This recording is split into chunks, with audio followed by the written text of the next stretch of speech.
Quel conseil donneriez-vous aux jeunes comédiens qui se lancent? D'écouter leur vocation, s'ils en ont une. Le niveau du jeu, au niveau de Oh, l'appréhension?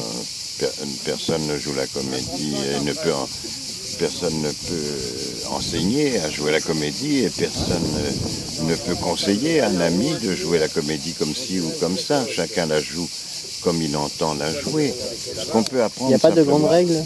Il y a des grandes règles, mais c'est des règles de déontologie de la profession, de ce que ça doit être avant tout, mais d'une façon très générale, par rapport au texte, par rapport à ce qu'il pense de la vie, mais surtout et avant tout par rapport à ce que l'auteur pense de la vie. Essayer de deviner ce qu'il cache derrière l'œuvre écrite de lui le plus profondément, et essayer de dégager ces secrets que comporte la création, et essayer de les mettre en pratique, je veux dire, pour les faire lire au public, pour les faire lire à l'auditoire qui écoute. Et alors comment parvenir à cette transparence? Il y a des grandes règles aussi Moi je pense que c'est regarder la vie, lire énormément. Il faut lire entre les lignes du texte ou s'y attacher? Oui, enfin lire avec passion, lire avec le désir comment dirais-je, de percer les mystères de la vie qui ne sont pas toujours apparents dans la vie que l'on vit, dans la vie courante, mais qui existent dans les œuvres, justement, en quelque sorte en uranium enrichi. Enfin. Et aussi ce que cache le réflexe qui a fait que l'auteur a écrit cette chose-là plutôt qu'une autre, quoi. Hein? Et par exemple, pour entrer dans l'univers de Blier, vous étiez inspiré de ce qu'il avait fait avant? Bien sûr, oui, bien sûr. Bien sûr.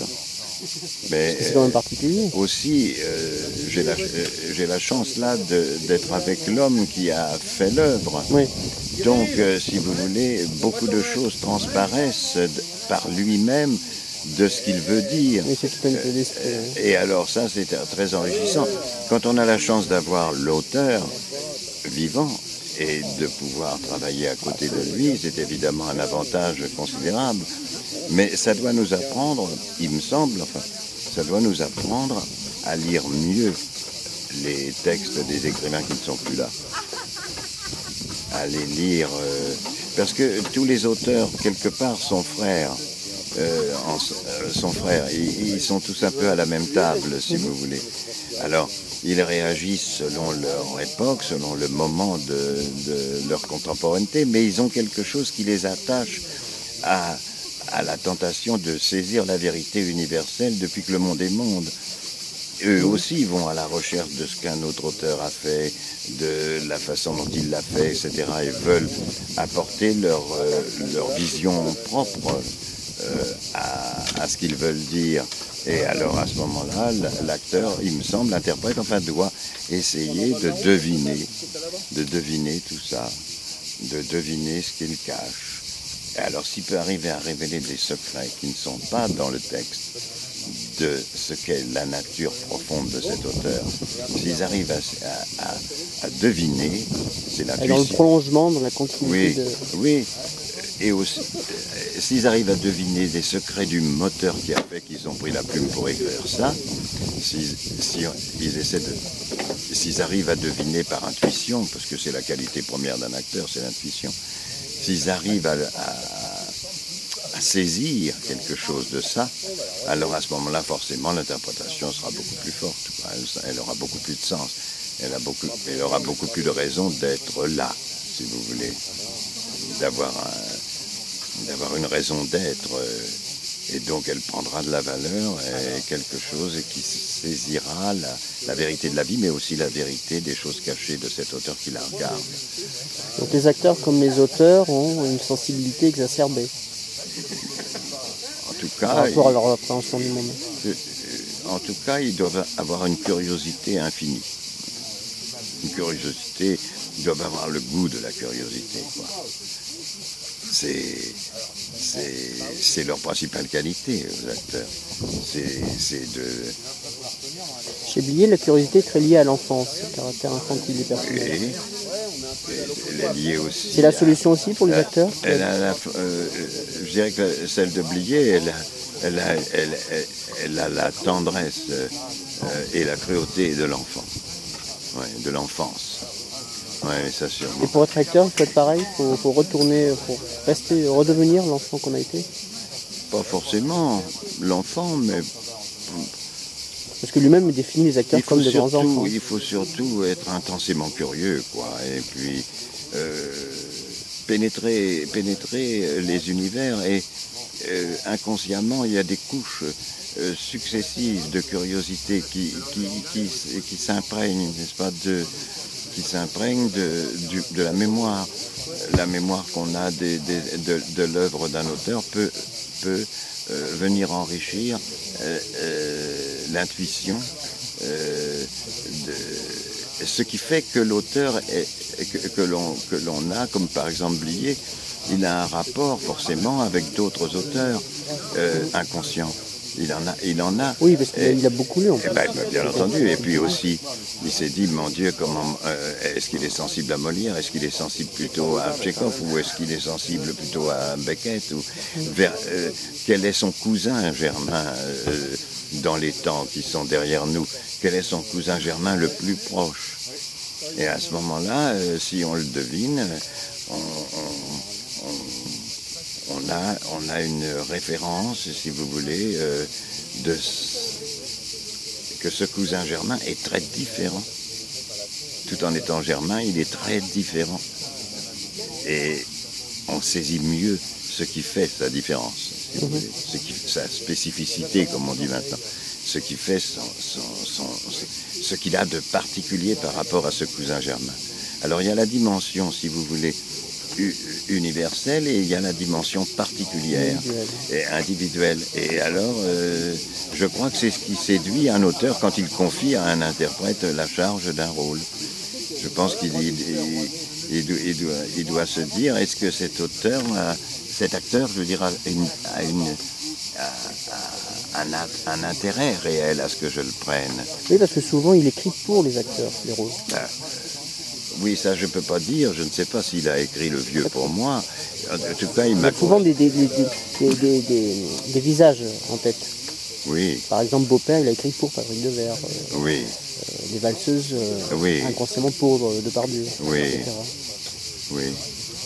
Mais il a surtout écrit, je crois, ce qu'il y avait de contemporain pour lui, de particulier en lui dans le comportement des personnages qu'il mettait sur le papier. Et puis après, de chercher dans les acteurs ou dans les personnages humains, s'approche le plus. Mais la vérité, je ne pense pas qu'il ait écrit pour un acteur, je pense qu'il a écrit pour montrer ce qu'il pense de la vie et de ses contemporains, pour montrer l'aspect particulier, si vous voulez, qu'ils ont dans la vie. Et après, je crois que... Alors, il a certainement condensé, en quelque sorte, tout ce qu'il pense dans une figure, qui est le rôle qu'il écrit, opposé à un autre rôle qu'il a écrit à côté, etc. Et après, il a certainement cherché les acteurs qui étaient le plus proches, si vous voulez, de ce qu'il veut dire. Il est évident que pour la contemporanéité des valseuses, les deux acteurs choisis étaient, dans leur vie même, les plus proches de ces prototypes d'écriture. Et forcément, mais je ne pense pas qu'il l'ait écrit pour l'un ou pour l'autre. Je pense qu'il l'a écrit pour dégager, si vous voulez. Je ne pensais pas eux au début, mais c'est vrai qu'après, ça s'est posé comme une évidence. Ah oui, ça s'est imposé après comme une évidence, mais c'est parce que le rôle était là. Il n'y a de rôle intéressant, important, de grandes figures, que des rôles qui sont parfaitement le produit de leur auteur, quoi, qui sont comme eux projetés dans cette situation, comme s'ils étaient eux-mêmes projetés dans la situation des rôles. Où est la limite dans le jeu? Pour ne pas, quand on dit on en fait trop, les lecteurs en fait trop.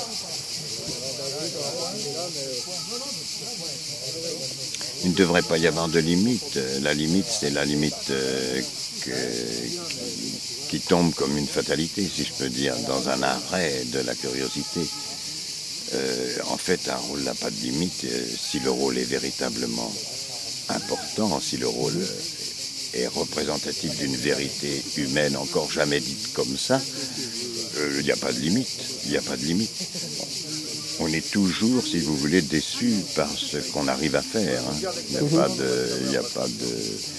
Oui, si le rôle est grand, il y a des rôles qui sont grands. Moi, je pense que, par exemple, Le Vieux est un grand rôle.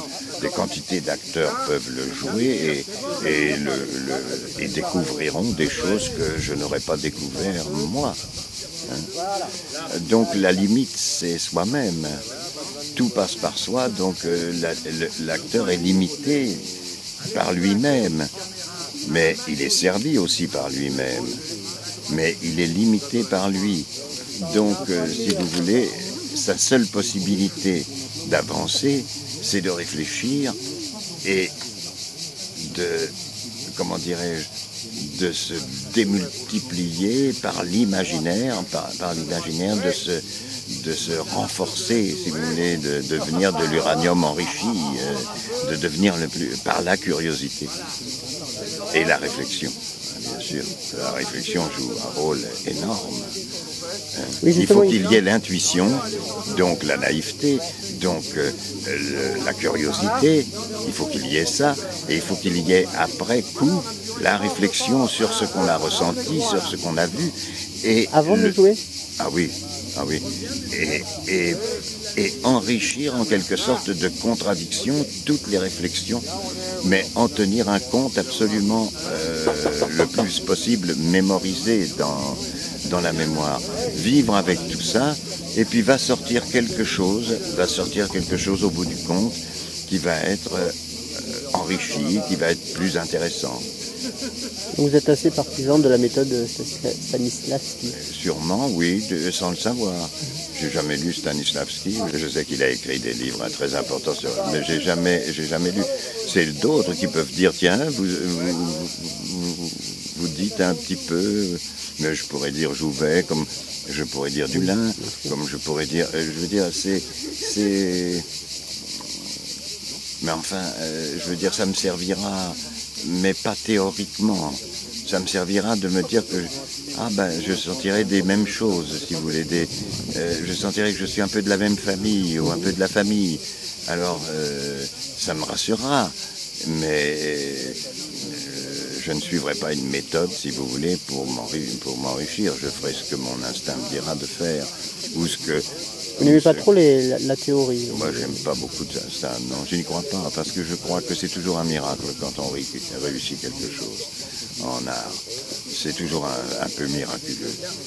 Et je pense que si on calcule trop son coût, on est sûr de ne pas atteindre le miracle, quoi. Il y a moins d'intuition. C'est l'intuition qui est le plus beau des dons. Mais l'intuition, ça se mérite parce qu'on ne peut pas. Je veux dire, ça se mérite par la réflexion, justement. Ça se mérite par ça. Parce que, comme on l'a dit, on est limité par soi. Donc, comme on est limité par soi, on est au courant de ce qu'on est. Mais on est toujours un autre en même temps que ce qu'on est.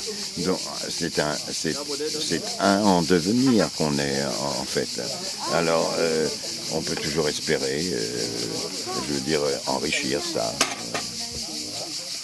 Moi, je crois plutôt à l'intuition et je crois plutôt après l'intuition, la réflexion. Savoir où on en est et puis recommencer à être intuitif. Ça rejoint un petit peu toujours Blieu qui cherche toujours l'état de grâce, qu'il appelle. Oui. C'est-à-dire ce moment où les acteurs vont en quelque sorte se transcender, s'échapper à eux-mêmes. Oui, oui. Ça, oui, c'est... Surtout dans les situations limites. Oui, oui. Comme il dit, certaines scènes qu'il a écrites, s'il n'avait pas les acteurs qu'il a eus, les scènes étaient injouables. Oui, par exemple, au début de Buffet 3, oui. Les gens comme Serrault sont irremplaçables. Bah, bien sûr, bien sûr. Parce que ce sont des grands intuitifs, tout ça. Alors, il y a l'intuitif comme Jouvet, qui est une intuition intuition-réflexion. la réflexion portée au plus haut degré possible de la réflexion, qui enrichit l'être instinctif qu'il est, où la réflexion va prendre plus de place que l'intuition, ou que les deux vont s'équilibrer, mais où le résultat, si vous voulez, sera plus magique, parce qu'il sera sur des bases, assis sur des bases intellectuellement très solides, sur une réflexion très solide de l'univers. Knock, par exemple, le Knock de Jouvet est inimitable, parce que c'est tous les médecins. C'est un portrait de la médecine depuis toujours. C'est une espèce où la satire est là, mais en plus de la satire, il y a tout ce qui fait la vie de tous les médecins du monde depuis que le monde est monde. Il y a la vocation de médecin, il y a tout ça dedans. Et il y a aussi la malignité et l'art de la ruse du médecin qui peut jouer en effet de la crainte des patients et s'en servir pour alimenter en quelque sorte une puissance de plus en plus forte. Il a étudié le médecin, si vous voulez, sous toutes ses faces, les plus généreuses et les plus condamnables, les plus criminelles peut-être. Il a tout examiné, puis il en a tiré cette interprétation de Knock qui est une pure merveille. Pure merveille. Mais les acteurs de cette dimension, il y en a très peu. Oui, vous voyez la différence qu'il y a, par exemple, entre un acteur qui irait uniquement vers son intuition, mais que cette intuition ne serait pas réfléchie entre-temps. La difficulté, c'est de vivre en même temps la vie d'un homme qui réfléchit et la vie d'un homme qui est intuitif. Il faut les deux. Et elles sont contradictoires. Elles sont même antinomiques. Alors, donc, il faut que l'acteur s'applique, si vous voulez, à se servir des deux possibilités et à trouver, en quelque sorte, un équilibre au milieu de tout ça, quoi. C'est assez compliqué, quoi. Heureusement, parce que c'est ça qui fait que ça a un intérêt jusqu'à l'âge qu'on peut atteindre en le faisant. Mais c'est sans limite, bien sûr. C'est sans limite. Un acteur ne peut pas dire je suis satisfait du point où je suis arrivé, puisqu'il y a d'autres choses qui sont encore à faire continuellement. Donc vous considérez, avec toute votre expérience, que vous n'avez toujours pas atteint la maîtrise de votre art? Non. Vous apprenez tous les jours, constamment? Je me contente de ce que je fais et je suis content de le faire. Je ne suis pas du tout humilié par ce que je fais, mais je sais qu'il y a dans mon travail 1000 choses qui sont arrêtées trop tôt ou qui ne sont pas assez exemplaires, qui ne sont pas assez, justement, cycliques, générales, quoi, universelles, quoi. Ça reste un peu toujours c'est jamais satisfaisant complètement, quoi. C'est très difficile, mais moi je ne peux pas non plus parler de ce que je fais parce que je ne suis pas conscient de l'effet que je donne, donc je ne sais pas. J'essaie de garder ma foi dans la vocation et puis de me dire continue tranquillement, gentiment ton chemin et puis il sera ce qu'il sera, voilà, c'est tout. Mais continuer le travail sérieusement, c'est-à-dire si on prend un auteur, il faut vraiment commencer à travailler vraiment dans la direction de sa pensée à lui. Et vous n'avez jamais de problème avec les metteurs en scène, parce que souvent non, j'ai pas de problème avec les ils ont des interprétations des partis pris. Oui, mais ça ne me gêne pas parce qu'ils ont droit d'avoir leur parti pris et moi j'ai le droit de les servir. Mais si vous voulez, mon comportement avec le rôle sera quand même une chose qui lui échappera. Mon comportement intime avec le rôle. Moi, je ferai très scrupuleusement ce qu'il me dit de faire, même m'influencer psychologiquement sur ce que je dois en penser. Mais il y aura quand même quelque chose de Mais il y aura qui quelque chose qui est... Oui, et ce quelque chose, c'est ce qui sera le plus important. Donc, ça ne peut pas me gêner. Au contraire, ça peut même m'enrichir. Mais ce sera toujours un rapport entre la chair du personnage et la mienne. Et ça échappe complètement au contrôle. Donc être acteur, selon vous, c'est mélanger subtilement deux personnalités. Oui, c'est travailler sur deux claviers, l'un la réflexion, l'autre l'intuition, et continuellement mettre en rapport l'intuition avec la réflexion, savoir si c'est valable, si ce qu'on a ressenti intuitivement est valable avec la réflexion, et recommencer tout le temps ce travail pendant tout le temps qu'on joue l'œuvre de l'auteur. Et ça suppose en même temps une certaine connaissance de soi-même, de ses possibilités, de ce qu'on peut donner. Peut-être, mais là encore, c'est de l'ordre de la révélation. Par exemple, vous croyez que tous les acteurs peuvent tout jouer, il y a une gamme, il y a une palette.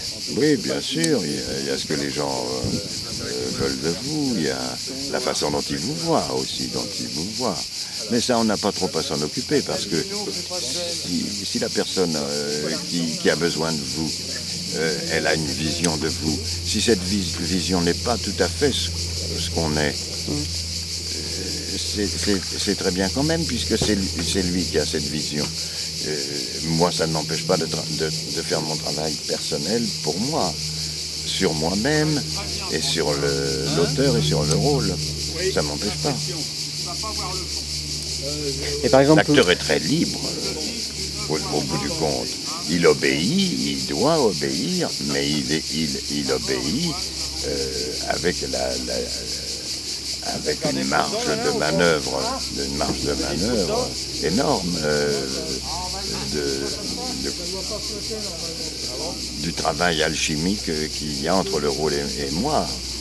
Entre le rôle et moi, il y a un travail alchimique qui se fait presque malgré moi aussi. Donc ça, j'en suis maître, si vous voulez. J'en suis maître. Évidemment, je ne travaillerai pas avec certaines personnes parce que je les juge, je veux dire, peu intéressants, quoi. Pas très intéressants. Alors, j'irai pas me frotter à eux. J'aime mieux travailler avec un maître. Ça m'enrichira davantage. Ou avec un auteur important. Si je suis avec Thomas Bernhard, si je suis avec Beckett, si je suis avec Molière, avec Shakespeare, c'est exaltant. En tant qu'on joue, on est porté par un texte. Évidemment. Et puis on est porté par les rapports affectifs qu'on a avec ces textes-là. On a un rapport vraiment... Oui, c'est ce que affectif, quoi, avec les textes. Moi, les textes me parlent, ils me produisent des effets, et si je peux m'emparer complètement de ce qu'ils disent, je suis projeté, si vous voulez, à l'intérieur de la conscience de l'auteur, et je me nourris de ça. Et j'ai pas besoin de mettre mon grain de sel, si vous voulez. Oui, c'est ce que Céline appelait la petite musique de l'émotion. Oui. Si vous vous trouvez avec n'importe quel auteur important, vous avez tout un monde à découvrir. Et c'est fascinant. Alors, il y a ce qui est dit dans les mots de cet auteur, mais ce qu'il y a derrière. Et ce qu'il y a derrière, c'est à l'infini, si c'est un grand auteur. Si on est avec Strindberg, c'est à l'infini. On n'a pas fini de réfléchir sur une chose, sur une œuvre, qu'une autre est là, et une autre, et le tout fait un trésor à explorer continuellement, quoi.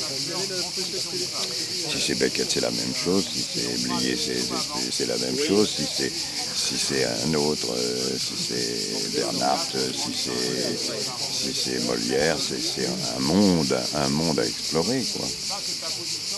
Oui, en fait, là, c'est pour ça que l'imagination de l'acteur, sa curiosité doit être immense, mais l'imagination naît tout naturellement. Mais il n'a pas besoin de la sienne propre, il n'a pas besoin de... Vous voyez ce que je veux dire? Il n'a pas besoin mais beaucoup d'acteurs se trouvent intéressants, et je trouve qu'ils sont en péril, parce qu'un acteur ne peut pas être vraiment intéressant. Il est transparent, oui. Il est intéressant que dans la mesure où il est capable de découvrir les secrets de l'un ou de l'autre, des génies qui ont auréolé de leur présence l'humanité. Est-ce que l'acteur doit être narcissique? Non, c'est un danger épouvantable. Je crois qu'à partir du moment où il est narcissique, il se met dans un sens unique. Il essaye de s'oublier, plutôt. Moi, personnellement, je n'essaie ni de m'oublier, ni d'être narcissique. Je me contente simplement d'essayer d'être le passeur, si vous voulez, le passeur entre ce qu'il y a dans l'esprit d'un entre le discours et le public. C'est uniquement ce que je ne trouve ma nourriture qu'à l'intérieur du texte ou des situations. Je ne peux pas trouver ma nourriture en moi. Je suis le contraire, si vous voulez, d'une star dans ce sens.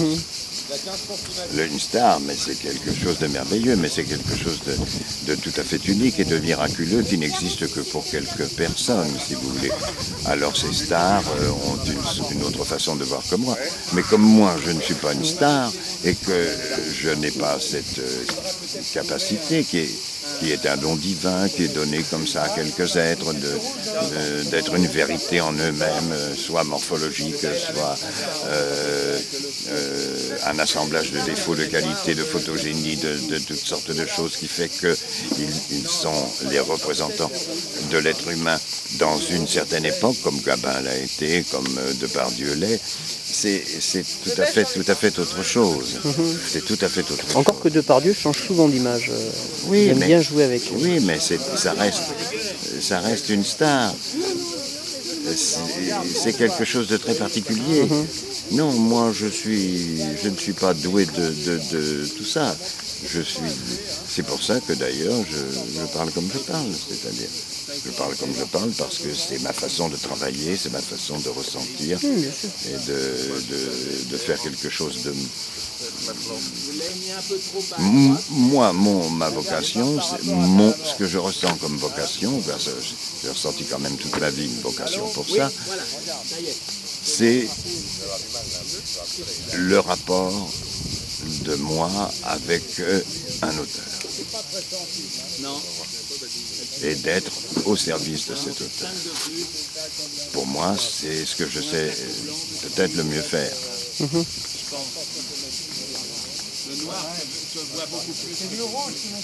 Oui, en fait, vous avez répondu à la question que j'allais vous poser, c'est que vous, qu'on imagine, qu'on a vu, surtout dans les années 70, et même actuellement, avec des serviettes de grands textes, et là on vous retrouve ici dans les côtelettes, dire des grossièretés, pour moi, des choses... c'est un grand texte. Oui, mais en même temps, ça change. C'est une prodigieuse situation. Oui, mais c'est... Est-ce que, en fait, ce que je voulais vous demander, c'est est-ce que vous aviez l'habitude de ce genre? Vous n'avez pas été un peu gêné par rapport à ce que vous faisiez Pas du tout. Pas une seconde. Le registre familier ne vous gêne pas?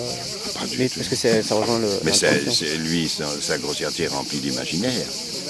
Alors donc ce n'est plus de la grossièreté. C'est une image grossière d'une chose très fine et très tendre et très curieuse et très rigolote en même temps que très profonde. Alors dans ce sens, moi je ne vois pas tellement de différence entre Blier, je vais dire une énormité, mais je ne vois pas de différence entre la jalousie du barbouillé, si vous voulez, de Molière, ou les farces de Molière comme Le médecin malgré lui, et ce que fait Blier actuellement. Si...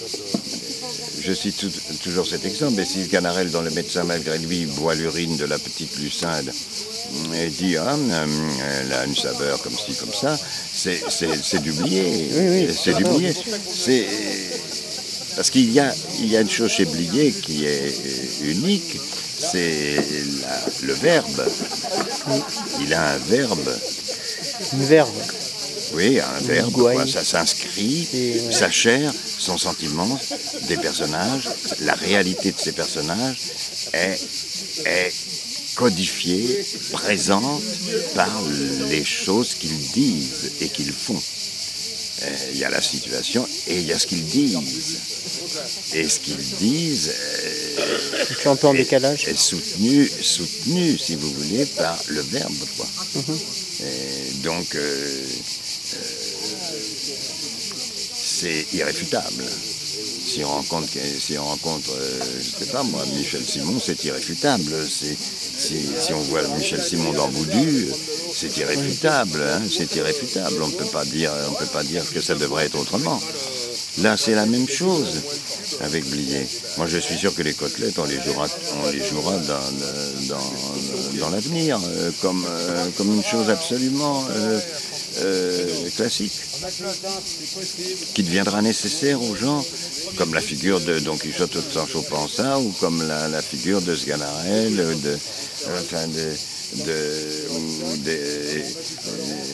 de personnages comme ça qui sont, ou l'Arlequin de Goldoni, ou des figures qui sont... ça reste dans la postérité. Ils débusquent des personnages, et puis ces personnages sont vrais. Et ils ont en même temps une dimension qui leur permet de résister aux modes, aux temps, aux époques. Moi, ce que je pense maintenant. C'est ce que je ressens. Quand j'ai lu les côtelettes la première fois, je connaissais à peine Blier, mais on s'était entreaperçu, mais jamais eu de relation particulière. Il m'a envoyé le texte. J'ai tout de suite dit quelle chance j'ai de pouvoir jouer ce rôle et jouer cette pièce. J'ai pas hésité une seconde, si vous voulez. J'ai pas eu une réticence sur quoi que ce soit. C'est pas parce qu'il dit des choses énormes par moment. Je trouve que ces choses énormes, nous disons tous des choses énormes, soit dans la platitude, soit dans la méchanceté, soit dans la drôlerie, à longueur de journée. Nous disons des choses qui sont intéressantes et des choses qui ne le sont pas. Mais nous existons, par la futilité. Mais nous existons en tant que personnage. Donc là, la personne du vieux ou la personne de Léonce, elles existent totalement, complètement. Elles existent dans la vie. Oui, puis elles sont le reflet de toute société. En plus, elles sont la divination par Blier de ce que peut être un très vieil homme, de ce qui peut envahir le cerveau, si vous voulez, d'un très vieil homme. Et l'histoire de la vieille salope, l'allégorie. Bah oui, et puis l'histoire les sapins. Oui, etc. Enfin, toute l'allégorie, si vous voulez, toute l'allégorie qui tourne autour des fantasmes de deux personnes d'âge. Et ça s'approche des personnages de la comédie italienne comme Pantalone, tous ces gens-là. C'est la même chose. Ou les gérontes des comédies du XVIIe siècle ou du XVIIIe siècle. Hein, c'est des vieux, c'est des gâteux. Il y a ça dans Shakespeare, il y a ça dans les grandes... Puis là, ça tourne au burlesque. Oui, avec lesté par la sincérité de la situation. Il y a chez Blier une sincérité, un amour de l'humain qui fait que quand il leste un personnage comme un culbuto qui va de droite et de gauche, n'est-ce pas comme ça tout le temps, il le leste d'une vérité humaine qu'il est seul à pouvoir découvrir et qui fait que le culbuto tient debout malgré les énormités ou les rigolades ou les conneries qui peuvent sortir de lui. Mais le culbuto est lesté et revient très exactement à sa place tout le temps, quoi. Et ça, c'est sa force. Oui. Il a créé des personnages là-dedans. Il a créé plusieurs personnages, mais deux personnages qui sont de la comédie de toujours. Alors il les a teintés de contemporanéité, parce qu'un vieillard de l'an 2002 n'est pas le même qu'un vieillard du XVIIe siècle, mais c'est le même quand même, mais il ne fait pas les mêmes choses ou il ne dit pas les mêmes choses. C'est la forme qui change, mais le fond c'est la forme qui change, mais le fond est là. Ouais. Mais je crois que ça Alors pour moi, de jouer les côtelettes, c'est comme si je jouais un Molière, ou c'est aussi comme si je jouais un Shakespeare. Si je jouais, je ne sais pas moi, dans les comédies de Shakespeare, de ces personnages qui sont complètement Malvolio, par exemple, des personnages comme ça qui sont des entités, ou les gérontes des comédies à la française, quoi. Mais ça a le mérite d'être contemporain, donc de nous toucher particulièrement. Voilà ce que je ressens. Je ne sens pas du tout de dichotomie entre ces grands auteurs que je viens de citer et lui. Non, très honnêtement, Il s'inscrit dans leur lignage. Oui. Ah oui. Ah oui. C'est un grand... Pour moi, c'est un grand créateur d'êtres humains. Le fait d'avoir créé tous ces personnages de ces films ou d'avoir créé ces deux personnages de comédie, ça ne peut venir que d'un être humain exceptionnellement doué, si vous voulez, pour faire parler des personnages.